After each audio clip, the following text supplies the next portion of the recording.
It's Comedy Dish. Co-starring Rick Wright and Stephen Allen Green. But today, so I don't have a prepared intro, but I can do it by heart. And when she comes on, she can correct me. But she was a finalist in Last Comic Standing. She's got a podcast called Not My Rabbit Hole. She's very funny, very positive, really thinks out of the box. And just on a personal note, especially when I went through my crisis in 2010, she was one of the few people that talked to me as a human that I was, just gave me some time on the phone. I really appreciate that. It was a tough time. Anyway, not to bring us down, please welcome all the way from Fresno, or Fresno, California. Please welcome the lovely, intelligent, talented, wonderful Tere Joyce. Hi. Hi. How are you? Yes. Happy Christmas or Thanksgiving, whatever it is. Happy holidays. Yeah. Yeah. I have a tree. Rick, you asked me earlier if it was real. It's I forgot. It really is fake, but it's really fake.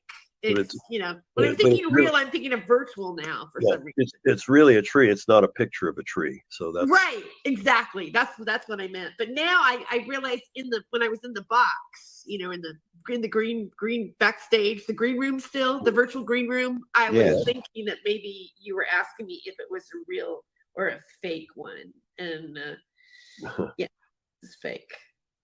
Well, yeah, it'd be a little early to be using a live tree at this juncture. Well, that's true. Yeah. And are you doing the whole Thanksgiving thing tomorrow? Well, you know what? I don't know. I really don't have any Thanksgiving plans, and you probably go, oh, probably because her family doesn't like her, and because it's like, what? Nobody likes you. Nobody invited you anywhere. But what I kind of like doing Thanksgiving. I kind of like doing the holidays by myself. And I know that might sound weird, but even when I go to other people's Thanksgivings, they have family stress. And then you feel that person's stress, that family stress. And you're like, oh my God, I need to smoke a cigarette and go have a drink now. Get me away from these people. Oh, wait, it's my family. But so I thought about, I saw this recipe of making ramen noodles, like a beef ramen noodle recipe that I thought, I'm going to do something completely not traditional and cook it. And I was thinking of making a video of me cooking it with my DJI Osmos Pocket 3 and, make a YouTube video out of it or something. I know it probably sounds pathetic, but it's a funny idea having ramen for Thanksgiving anyway. So. Right. Yeah. Why? Hey, we've had my family. My favorite dish is tacos, and we've had tacos for Christmas before. It was wonderful. All right. Yeah. You remember, Stephen, it would have been 20 years ago that you had a Thanksgiving. When you were living in Notting Hill in London, you had a Thanksgiving dinner. Yeah. You catered it, but the food was excellent. But thank you. I actually cooked all that because I had this great kitchen, and lived in Notting Hill, so the provisions that I would get on my little scooter and go over to the butcher or to the greengrocer, and I was so into cooking. I still am. It's just that where I'm living really is kind of a small kitchen, but I love it's my favorite thing to do is to throw a holiday party and invite the various factions of friends that I have. What I mean by that is I have comedy friends. I have people that are not in comedy that are friends. You get the point. Mm-hmm. And then there's crossover. And I love seeing a comedian talking with my accountant and having you can see when they're laughing and holding glasses and stuff. And it was such a great flat. It was such a great flat. And perfectly located and all that. I love that. I love doing that. I love that was less than a week after I'd gotten married. So, oh wow! But what was funny too was we really couldn't stay that long because you were horny. well, yeah, right. We were still newlyweds, but also for my stepson, who was 9 at the time. Yeah, he was like I guess he was 10, but anyway, it was a school night. They didn't get the Thanksgiving weekend there, so No, because it's an American holiday. Yeah. So did you have a lot of people show up in England for the Thanksgiving? Yeah, I think I had like 20, 25 people, and people kept drifting in too. Yeah. Earl Oaken showed up just when we were leaving. But, Yeah, he probably had a gig. But I heard they don't have ranch dressing in England. Is that true? Probably. No, they do. But the only ranch dressing I've found is at the supermarkets. They have Newman's bottled ranch dressing. So, but if you went to a restaurant and ordered a salad and said, "I want ranch dressing," you want what? Yeah, or Thousand Island. Oh, they don't have that either. Yeah, I mean, it's easy enough to make, but no, that's not just a standard thing. It's pretty much French dressing and oil and vinegar and something called salad cream. What about blue cheese or Rover? Yeah, they have blue cheese, but salad cream is like it's almost mayonnaise, but it's got other things in it that make it not mayonnaise. Maybe no egg. I don't know. I've never tried it. I've never tried brown sauce either. Brown sauce is like steak sauce. Yeah, almost. I got them. It looks kind of like A1 or something like that. Yeah, but it's not as tart or pungent, as it were. It's just kind of a neutral, almost like a gravy flavor. This is salad cream on Amazon. It's kind of yellow, unlike mayonnaise. Yeah, and Heinz is the main. That's the main brand of it. And this is HP sauce, which is common if you go into a chip shop, fish and chips. You can have HP. And the beans, I have to say, I've not been able to find a decent tin of beans in this town because they all have sugar. All the American bean companies just, and they even advertise. I'm not like a sugar phobe. I'm just saying when it's advertised as, Heinz in America, Heinz beans with lots of brown sugar, when it's on the label, that's not the same flavor because what you want to do is you want it to be a side dish with your sausages or on toast. This is the great British. You ever had beans on toast, Tere? No, I never have. Never. Yeah, it's amazing. It's a standard. I wouldn't mind trying that. I mean, what kind of beans do you put in? Yeah, that's what I was just saying, is that they're like Heinz beans, but without sugar. So it's just like beans. Are those other brands, they still make Van Camp's pork and beans or? Probably. They still make that, yeah. And that's kind of a sweet kind of, I'm not crazy about the Van Camps. Yeah, I'm not crazy about the Van Camps. I remember when they first moved into the neighborhood and look at the Van Camps. How you doing? And they were actually people camping in a van. That's what we have now for Van Camps outside. But this is beans on toast. And Sheila Martin, our dear mutual friend Sheila Martin, Rick, her great line about it was, I love beans and toast because the recipe, and she'd pause right there, and the audience would start to laugh, is included in the name, So yeah. So yeah, this is right. Like this would be a good example of beans and toast. And I got to tell you, when you have your full English breakfast and you have your beans with that, I think this one right next to the big thing that looks like a pretty full English breakfast because it's got the fried egg on top. Looks like there might be. Yeah, but you wouldn't put your fried egg on top. Let me show you what a full English. Wow, I mean that looks good, and they put a lot more beans than I expected on there. It's like a it's a couple good heaping spoonfuls. This right here is a full English breakfast. Yeah. So, but I've seen more where you also get black pudding, which is right here. This is black pudding. This black round disc on Yeah. top. You get like 4 different types of meats, fried mushrooms, heavily buttered, even fried toast. You know, that cafe that was below my flat, I would order breakfast from them, and they fry their toast in butter. They make it as toast, I think, first, and then they put it on the griddle in butter. And you get this incredible, and it's Terry, it's a British tradition, especially when you've been on the piss the night before, you're drunk and you're trying to recover. Kind of like menudo here. Yeah, exactly. Yeah, exactly. Yeah, there's a lot of different tastes that you get to that neutralize the alcohol that's still in your system. There's also the fried tomatoes or tomatoes. Yes. Let me see if I can enlarge that, because that is, in fact, one of the great things about it. Here's a picture of it. Let me see if I can enlarge this particular photo.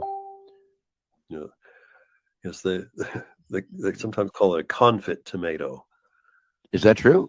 Yeah, I mean, I've seen that in the restaurants on the menu. That it's a half of a tomato that's just kind of fried so that it's just very juicy. That sounds delicious. Yeah, no, it's great. I've never had fried tomatoes before, but it sounds good. It's it's one of the amazing things. The tomato is an amazing thing, and it becomes a completely different animal, if you were, when you fry it. It's also great. I like to use Roma tomatoes to either make or augment spaghetti sauce, because they have like this sweetness that comes to life and gets neutralized as well when they're fried.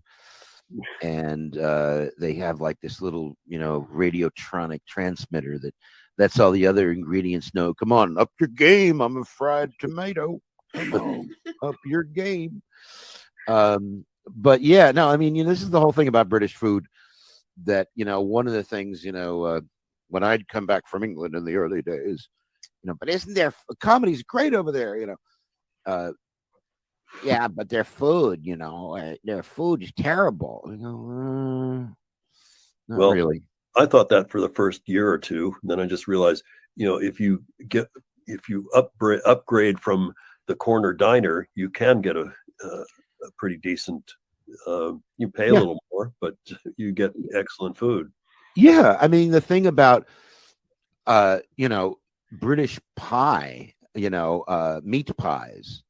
The butcher near my house in Notting Hill had all these fresh meat pies, and you'd get them so they'd prepare the stuff inside. They'd cook the chicken or the liver or the leeks or the steak or whatever they were using, or fish, in this stew, this sauce. They thicken it up with some flour, and then they put it in a container that you get to go, which was lined with pastry. I'm hearing a ding, ding, ding. Sorry, it's Maggie texting. Is she all right? Yeah, she's talking about something entirely unrelated to food. But what is she talking about? Now I want to know. It was just we talked a little bit about the choir, or before I called here. Ask her if you can. What's her favorite pie? Yeah, thank you, Terry. What's her favorite pie? And tell her you absolutely need to know. Although she may not do too much with pies, because unless they're gluten free. But ask her what her favorite gluten free pie is, if they can get it. I will do that. Let me just get on to I didn't realize they have gluten. Now we know. Yeah, we didn't know it had gluten. Gluten-free toothpaste. We didn't know. Anyway, these are some examples of pies. These are, recipes and, stock photos. But you're a meat eater, Terry, or are you? Yes. I think at one point I had this fantasy of being a vegetarian, but then I was like, oh, screw that. Exactly. No, I wish I was gonna trip on that motherfucker. Yes, by the way, Maggie did text in. She said her favorite pie is apple. So That's Oh, going so back, American of her. yeah, I Are you know. guys going to get married? No, there's no financial What? advantage to doing that. There's no financial advantage doing that. Oh, because of separate pensions. That We and have to get into it. We don't have yeah, to get into it. yeah, no, that's what my grandmother did. She did not marry her last partner because they didn't want to lose their social security and stuff. Yeah, yeah. and also Yeah.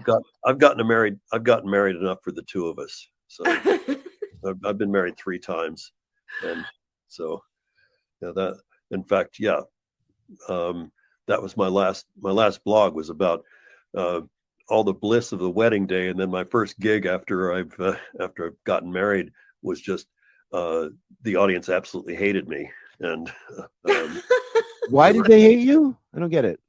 because I think they wanted joke. They didn't want music and song parody and stuff. So I got the ultimate insult, which was about 10 minutes in, some guys started clapping in unison, which is, enough of them did that so that it was a distraction. And apparently the manager of this place had seen that happen before to a bunch of different acts. So he just, he had this whole thing figured out that we have a side exit so that I can give you your money and you don't have to go through the crowd when you're leaving. Sorry, I don't know. I'm laughing about that, but I was laughing at it. I love the way you had Peter. to escape after that. Yeah, no, it's like the improv. Were in they New going to York. mob you or what? Well, just because some of them will be honest with you and just say, well, I thought you were rubbish, and I've had that happen before in Birmingham, but this was in Maidstone, Kent. Let me ask you guys a thing here. When we're doing great in a club, and we played there many times, it's a return engagement. When you're in at a club that you play like twice, 3 times a year, it's such a great thing because you just as soon as you finish the gig, they say, well, we'll hope to see you back in 3 months. Give us a bell next week. Yeah. And because they like you and they don't want to lose you because they know that other people. So when you work a club like that, and then there's a heckler or somebody complains about you or something, it's so easy to dismiss. Thank God I had people like Peter and Simon and other people who Paul, Dave up in Manchester, people that, if there was a complaint about me, heaven knows why, something I said that someone took a little bit too harshly, once made someone cry. They were heckling me and I just went at them in what I thought was a funny way, and the audience did too. But here's my question. What if they're sincerely upset at something that we say?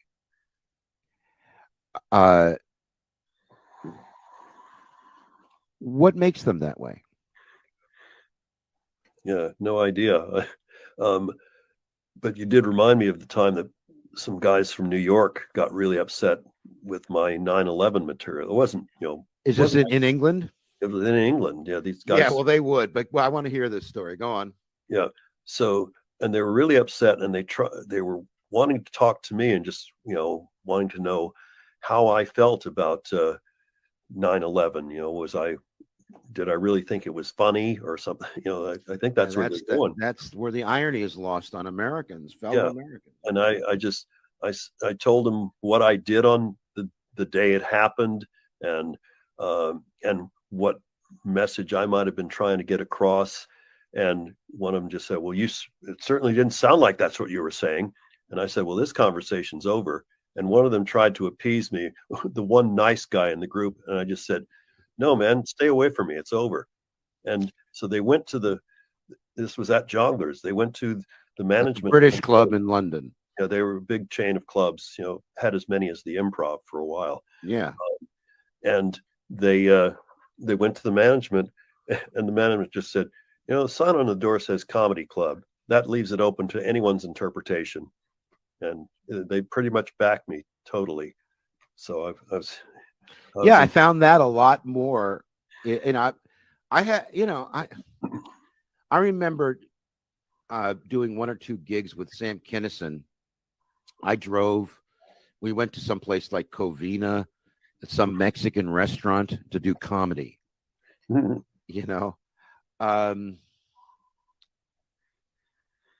Anyway, you guys remember the Lamppost Pizza Parlor? And that was the worst. Jeff Wayne.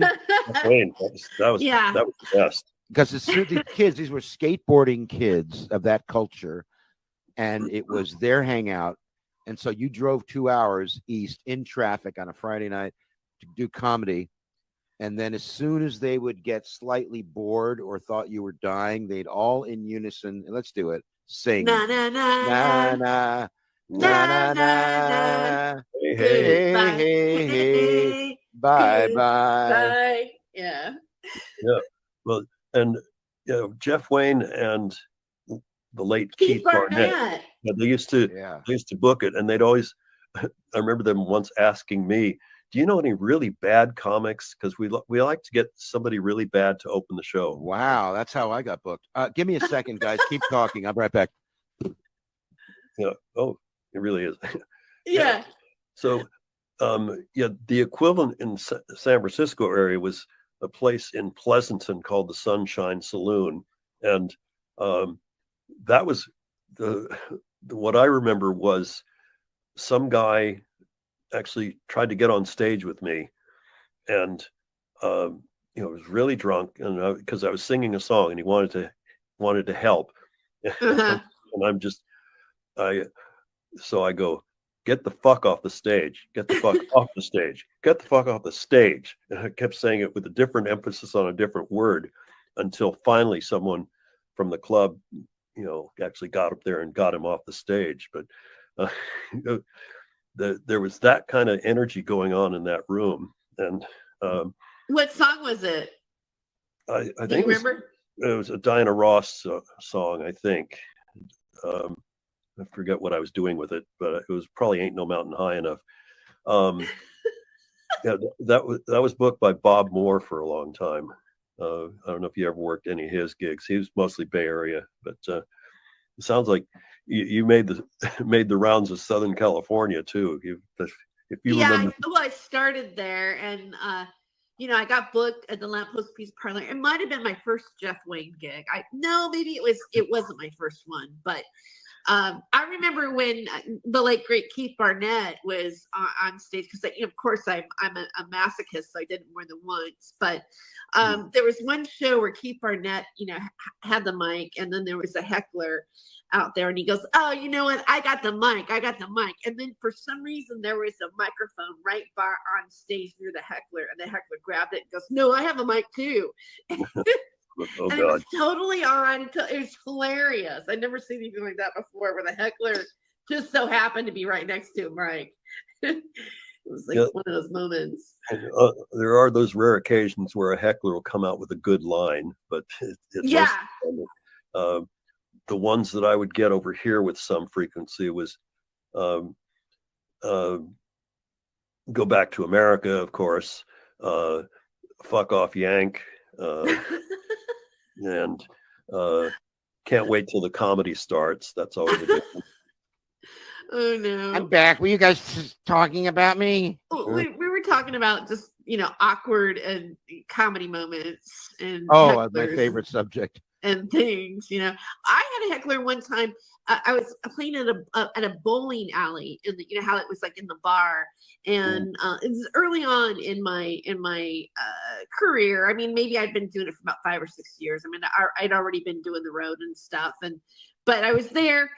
And this guy started heckling me in the back, and I was just in one of those weird headspaces where I just stopped and I looked at it and I'm like, I really don't care about what this person thinks. And I wasn't really saying anything yet, really. And then somebody in the crowd goes, "Shut up! We like her!" And this guy's, "No, you shut up!" They go, "No, you shut up!" And then all of a sudden, I just saw this one guy get up and go after him, and there were some, chairs flying, and they took it. They ran out and started, fighting out in the lane, and everybody in the room, got up and started to walk out. I'm sitting there going, I have dick jokes, and I was just trying to figure out what to do, and I was like, and I went out, and the guy was completely knocked out on the ground, and there was a cop, and he had blood coming in his ears, and they're going, so what happened here? And I was feeling that it was bizarre. I wrote into my, I actually wrote into my diary. I was taking, kind of taking comedy, doing a comedy journal thing, and I wrote down that incident because, hey, it's not every day that the audience beats up the heckler, right? Yeah. Yeah. Just reminded my scariest moment was when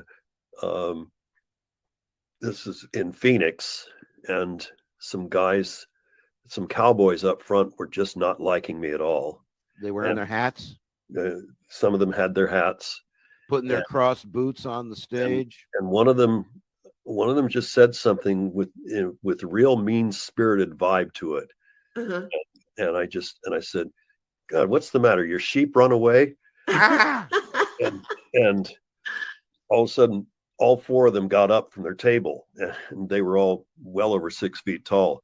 And I thought, oh, because this was very early in my solo career. And I just thought, oh, this career lasted a few months, didn't it? But the bouncers just came from nowhere and got the guys out of there. I think the public should understand, as well as the comics today on both sides of the Atlantic, that when you and I were starting out, Brian, comedy was just starting out. Comedy clubs, that should say. Yeah, there's been comedy for hundreds of years, but I'm saying the modern comedy club boom of the 80s and the late 70s. I mean, this is when you and I were starting out. And what I mean by the importance of this aspect is that I think the audience didn't know how to behave either. I'm not excusing those redneck, shit kicking, probably actors on a movie set, when the director goes and cut, they go from, I think we better get on the cattle all the way and make sure that they don't take our land, and cut. And then they go, so what do you want to do for lunch? So who knows if they were real? Shall we have a cup of tea? Shall we have a cup of tea? But I think, Terry, what do you think of this? Is that the early days, the audience didn't know what to think, and didn't understand. I mean, it's come full circle now, where it's gone, politically correct fascism. Oh yeah, comedy. But in the early days, the audience, it was fresh and new. I mean, well, I pretty much started I started hitting the road in 1990. But I took a stand-up comedy club class in 1987. So I had that last 3 years of before going into the 90s of doing gigs around town in California and stuff like that. But so even then there was an etiquette that people had in going to comedy clubs. There were tons of comedy clubs happening, across the United States at that point. And it had peaked, and it was kind of a little bit on its way down in some ways. It was starting to thin out, where the rooms are getting papered and stuff like that. But we definitely had more of a cowboy kind of free speech privilege at that time, where now everything's gotten so PC and everybody gets all uptight about things. That's my feeling, especially on social media, especially when it comes to, you might be able to get away with something still in a club, but there's definitely a change and there's more of a societal restriction, I think. Yeah. Well, if you started in the 90s, that was, the real boom had been happening from about 85 to about then, it started to peter out about 91 or 92, because the economy started to tank. Yeah. Leave it to me to start when it gets harder, Yeah, but you're still at it, so yeah, it's true. Something right. I hung in there. I had no expectations. But those, and I think part of what's getting me about comedy now is it's a fully fledged business now. at the Comedy Store back in my day, you see some great comics and a few stars that were still comics, like Robin Williams, Richard Pryor. Now it seems, and I could be wrong, but it seems like half of the comics at the Comedy Store are millionaire comics, and nothing wrong with that, but it's not really comedy of the people. Comedy of the people, I think, is, I mean, Bill Burr is the exception. He's a millionaire comic who does comedy of the people, but I think comedy of the people is really someone who's not a millionaire. I guess that's one of the things. I'm going to get letters. I hope I get letters. I have the whole collection. I'm just missing a P and a Q, I think, and then I have all the letters I need. You got to. I think it's Q's. I got to mind them.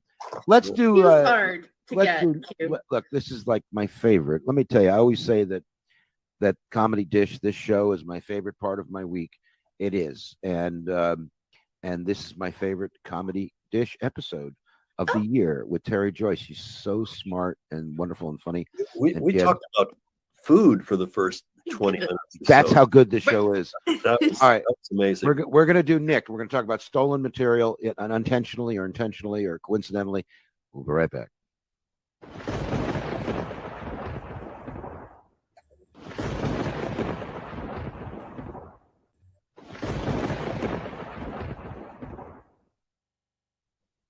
I was trying to do a thing where it comes in. All right, nicked. So nicked is the British term for stolen. Quickly stolen. Someone nicked my phone. So we talk about comics and comedy that's been stolen. Terry, have you ever had any material that's been stolen by you, or you've been accused of stealing from you, or you've been I was accused of stealing. I used to have this closing bit. I shouldn't say used to, but I got to find the music again for it. But I did my impression of the last karaoke singer at 2:00 in the morning. And I sang "Somewhere Over the Rainbow," all drunk and falling apart, and having it start over 3 times and all this kind of stuff. And it was one of those bits that was my obviously was my closer. People would be like, it was like it was. I think one of my strongest pieces, really, and so there's another comedian that was a woman that was a headliner, and I wasn't a headliner yet. I was still emceeing at the Ice House and stuff like that. But she was a regular there. So until basically I got on Last Comic Standing, I wasn't allowed to do that bit until I for a really long time. I was banned from being able to do it as long as she was at that club. Yeah. And it wasn't the same, but she had a drunk character that she sang to it. It was completely different because it was a drunk character. She was trying to accuse me of saying that I ripped her off when it was a completely different. Like I thought it up on my own. Everything, it's like, oh, God forbid, 2 people can't do a drunk singing character, Make it a drunk singing character. I mean, maybe not on the same show. I could see if I was opening for them or whatever, and they go, "Hey, do you mind? I have my bit, and please, would you consider not doing it?" Absolutely, I would respect somebody that way, but not to do it the entire time at the club when the person isn't there until like twice a year or something like that was really ridiculous. Plus, they stole it from you, right? Right, exactly. No, they didn't steal it from me. It was just one of those things where we both had a drunken character, but she made it like I ripped her off and stole it from her when I never did. That really aggravated me. Yeah, you see, I met you. I still don't like them. We're friends on Facebook and everything like that, and I do the niceties, but deep down inside, I still have that kind of. You don't curse each other out on Facebook. But that would be a funny thing for you to do a video of 2 of you playing drunk and arguing. That's my bit over the rainbow. You stole it from me. I'll scratch your eyes out. All right, so that's quite a story. That's one of our best nicked stories, right? That's pretty clear. I mean, I'm running out of my own stories on that. I just I was really worried for a few years because I'd been doing this bit for years and years of Johnny Cash singing Pinball Wizard, because the music to Folsom I Prison can Blues see that. fits Sorry. perfectly with the words to Folsom Prison. So I was, ever since I was a young boy, I played the silver ball. And then all of a sudden, this video appeared on YouTube of Puddle's Pity Party doing the same bit. And he was getting millions of hits on it. And I just thought, oh shit, he's going to get the credit for this bit because he's found the best medium. He's gotten it out there. And I never, the closest I ever heard, I never confronted him, never met him, anything like that. But I just remember some interview with him about that bit, and he's saying, yeah, somebody gave that to me in Atlanta. Well, I did work at Atlanta once, but I don't think I was doing that bit at that time. But he could have just been making it up because there's no way to prove this or track it for any of us.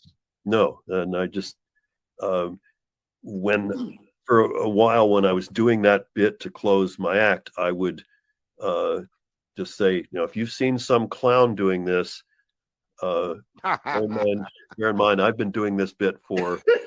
He's just some clown, and then he's making counter videos in full clown makeup. I'm not just some clown. I'm Puddles. Yeah. All right, so this goes back. I'm going to show you. This is the High on Laughter 1, the August 2000 at the 800-seat Queen's Hall in Edinburgh. And we're going to come into George Wendt and Archie Hahn from Off the Wall. But God gave me a gift. Johnny Cash doing Pinball Wizard. Is this it? Ever since I was a young boy, I played the silver ball. From Soho down to Brighton, I must have played them all, but I ain't seen nothing like it in any amusement hall. Oh, that deaf, dumb, and blind kid sure plays a mean pinball. Yeah.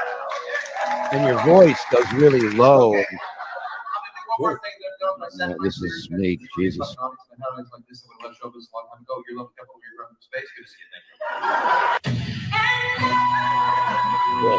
Anyway, I remember her. What's her Julia, name? somebody from Australia. Oh, it's Australia. Yeah, she was very good. Is that what we're talking about? And what did you do on the Palladium show? Was that different? I probably did the Johnny Cash bit, but I also did the. Thank you for watching Comedy Dish. I want to thank you all a happy Thanksgiving. I've got my little cocktail here. Ooh. And I did make that dish. I want to tell you that I was talking about the beef ramen at the beginning of the show. I decided this is my DJ Osmos Pocket 3 I'm filming, and I wanted to show you what it looks like. I made it in the crock pot. The recipe will be in it. So, well, if it's good, I might keep the recipes if it's good. Hold on, let me get a fork here. I don't have chopsticks, but let's see what it tastes like. See, oh, Orlando wants some. Here we go. It's more like spaghetti, but whatever. We'll see.